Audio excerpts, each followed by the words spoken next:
I sat by the window, taking a deep breath as I gazed at the marigolds blooming proudly in the garden. The Ohio summer sun gently warmed my face. Now at 62, spending time in this quiet house in the suburbs of Columbus has become my greatest joy. I should give you a bit more water, I said to the golden flowers. Since losing my husband George 3 years ago, tending to this garden had become my reason for living. The flowers were silent listeners and good friends, sometimes helping to ease my loneliness. Suddenly, I heard the sound of the old clock in the living room. Its ticking seemed to mark the quiet afternoon air. I felt as if my heart was beating slowly in time with that sound. As I was about to stand up and head to the kitchen, the phone suddenly rang. Startled by the unexpected sound, I picked up the receiver. "Hello, Johnson Residence." "Mom." "It's me, Michael." My heart began to beat a little faster at the sound of my son's voice. It was rare to get a call from Michael. Since he got married and my granddaughter Emily was born, he only called a few times a year, on birthdays and holidays. "Michael. This is unusual. What's the matter?" I tried to naturally brighten my tone. The distant relationship with my son was a small pain deep in my heart. "Mom, I have a favor to ask." Michael's voice lacked its usual confident tone. "Can you take care of Emily during summer vacation?" I was speechless for a moment at those words. My granddaughter Emily is 6 years old. The last time I saw her was on her 4th birthday. Since then, I've only been able to watch her grow through photos. "Emily." I couldn't hide my surprise. "But didn't you and your wife always say you go on family trips during summer vacation?" I could hear Michael sigh deeply on the other end of the phone. "Yes, this year. Work's been busy. Sarah's busy too. We don't have time to look after Emily." I felt something was off about Michael's words. His tone of voice and the way he chose his words made me feel like he was hiding something. "I see," I answered slowly. "All right. I'll take care of Emily." "Really?" "Thanks, Mom." Michael's voice mixed with relief. "I'll bring Emily over next Monday." After hanging up the phone, I stood there for a while. Various emotions were swirling inside me at this sudden turn of events. Joy at being able to see my granddaughter, and anxiety about my son's situation. Looking out the window, I saw the marigolds swaying in the wind. Their golden color seemed to give me hope for the summer days ahead. "Well, I'd better get ready," I muttered to myself. As I began preparing to welcome Emily, I couldn't imagine what changes this summer would bring to our family. Monday morning, I woke up early and cleaned the whole house. I carefully made the bed in the guest room that would become Emily's bedroom and placed her favorite teddy bear by the pillow. As I was doing this, the doorbell rang. When I opened the door, there stood Michael and Emily. "Hi, Mom," Michael smiled, looking tired. My eyes immediately turned to Emily. My granddaughter, whom I hadn't seen in 2 years, seemed smaller and thinner than I remembered. "Emily, it's Grandma. Do you remember me?" I gently called out. Emily nodded slightly, shyly hiding behind me. Michael seemed to be in a hurry. After putting down Emily's luggage, he quickly prepared to leave. "Well, I'll leave her in your care. Emily, be a good girl." As I watched my son's back as he left, I suppressed the anxiety welling up in my chest. I took Emily's small hand and led her into the house. "Come on, Emily. Let's have a fun summer vacation together," I spoke cheerfully. Emily nodded timidly, but her eyes showed signs of anxiety. In the afternoon, I decided to prepare a special dinner for Emily. "Emily, I'm going to make Grandma's special beef stew. Look forward to it, okay?" Emily gave a small "okay" in response. While cutting vegetables in the kitchen, I occasionally glanced at Emily playing quietly in the living room. Unlike a normal 6-year-old, she didn't move around much, just silently hugging her stuffed animal. Should I say something to her? I thought, but decided to give Emily some time to get used to things. By the time the aroma of stew filled the house, I had prepared dinner. I spread the tablecloth and arranged marigolds from the garden in a vase. "Emily, can you help me? Please carry the plates." Emily helped as asked, but her movements seemed somewhat tense. "There, it's ready." I proudly placed the large pot of beef stew in the center of the table. "Now, Emily, let's eat plenty." However, even after sitting down, Emily didn't pick up her spoon. Her eyes were anxiously fixed on the steaming stew. "What's wrong, Emily? Don't you like stew?" I gently asked. Emily answered in a small voice. "Ha! Is it okay to eat today?" I was shocked by those words. My hand holding the spoon stopped, and I stared intently at Emily's face. "What do you mean?" "It's normal to eat every day." Emily tilted her head with a confused expression. "But, at Papa and Mama's house, I have to endure even if I'm hungry." My heart began to race. Something was wrong. Very wrong. Behind Emily's words seemed to be a reality I had never imagined. "Emily, listen," I spoke in as calm a voice as I could manage. "At Grandma's house, you can eat whenever you're hungry. Not just on special days." Emily's eyes lit up a little. "Really?" "Yes, really," I smiled at her. "Now, let's eat together. It's delicious." Emily timidly picked up her spoon and took a small bite. At that moment, a smile spread across her face. "It's delicious," Emily exclaimed happily. As I watched Emily eat with relish, I grappled with the emotions swirling in my chest. Joy, relief, and deep concern. I needed to carefully investigate what was happening in my granddaughter's life. That night, a new story began for Emily and me. Several days have passed since the night of the beef stew. Every morning, I eagerly await Emily's awakening. When I hear her light footsteps coming down the stairs, my heart fills with warmth.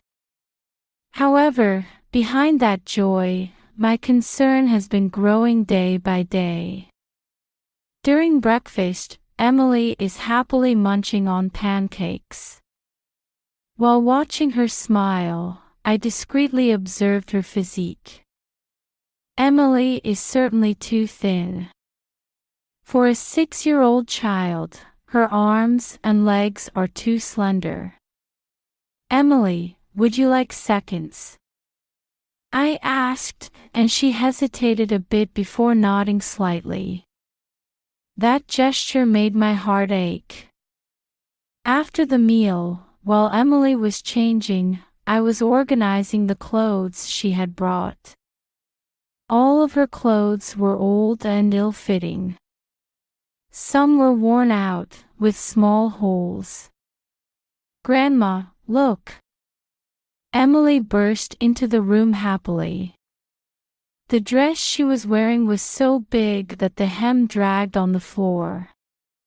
"Oh, Emily," I smiled gently.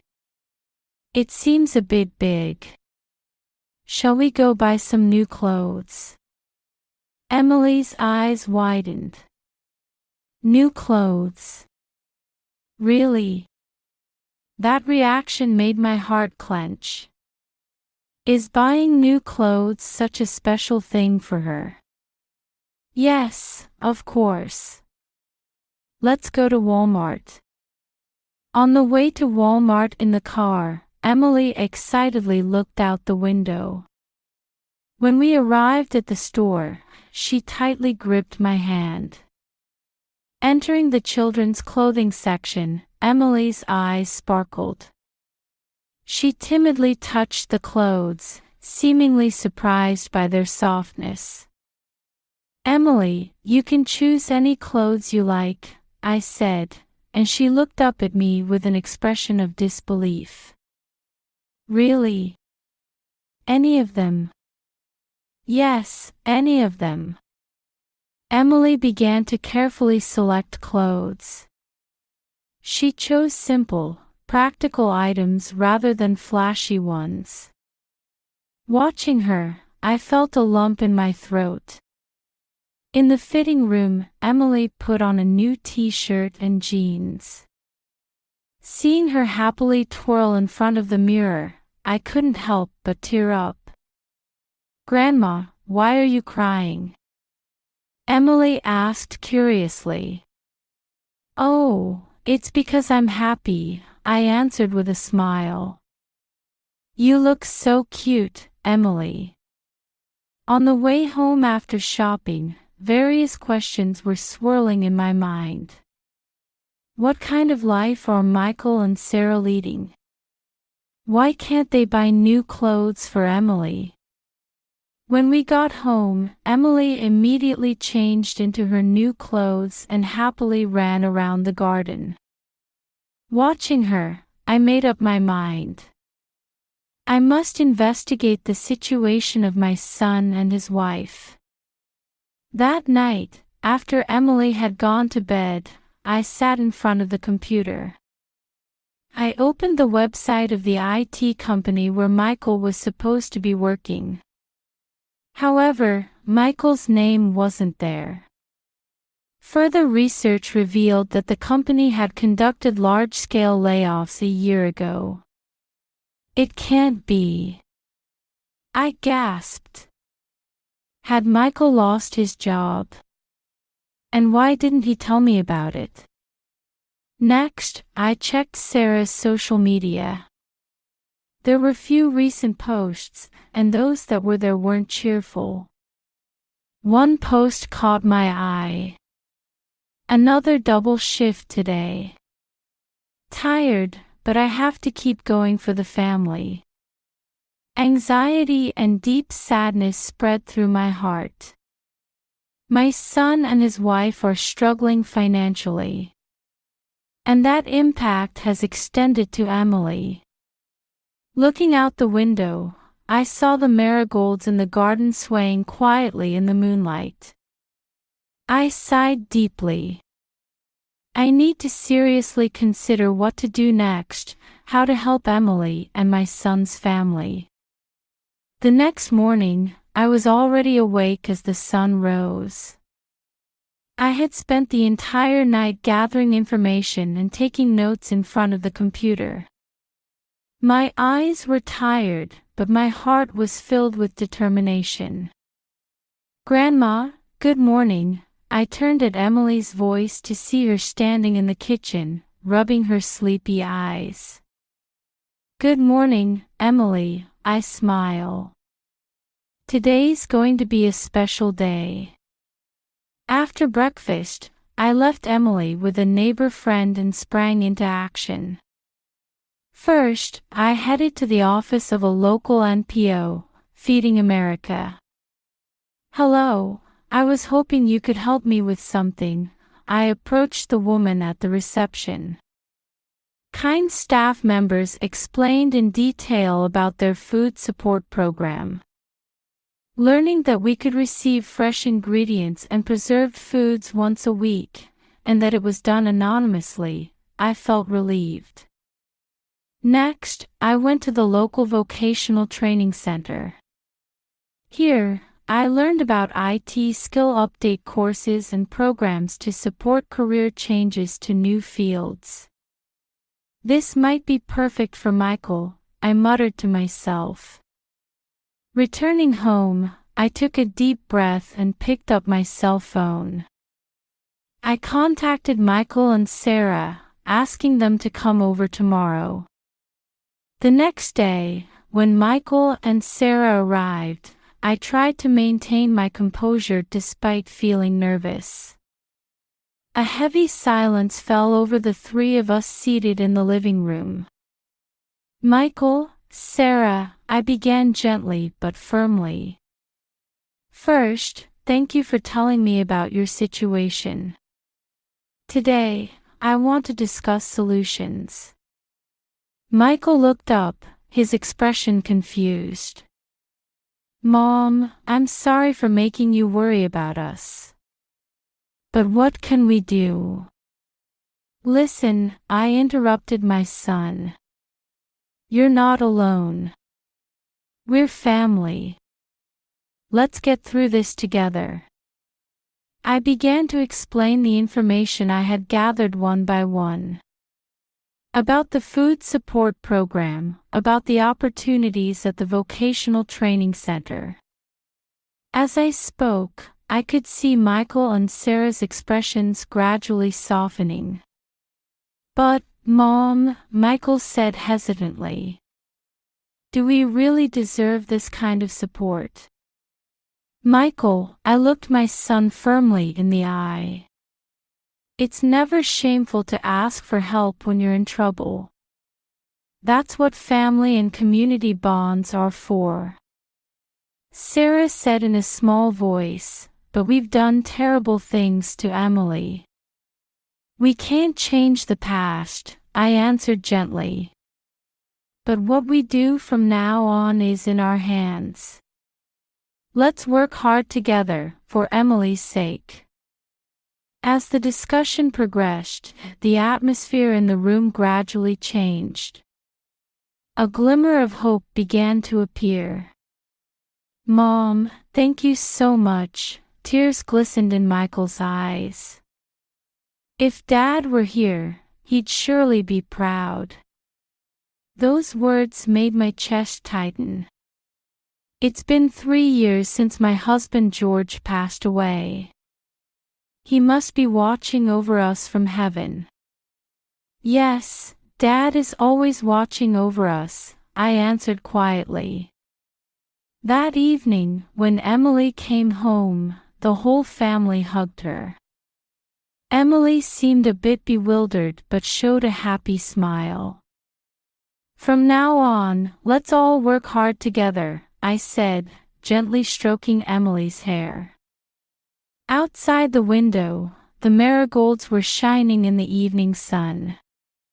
Difficulties may continue, but I believe this family can surely overcome them. 3 months have passed since then. The autumn sunlight streaming through the window softly illuminates the living room. I'm in the kitchen, once again making beef stew. The aroma rising from the pot brings back memories of that day. "Grandma, it smells good." Emily's energetic voice rang out as she rushed into the kitchen. Her cheeks have become plump and healthy, and her eyes have regained their lively sparkle. "It'll be ready soon," I smile at her. "Can you help set the table?" Emily nods happily and begins to spread the tablecloth.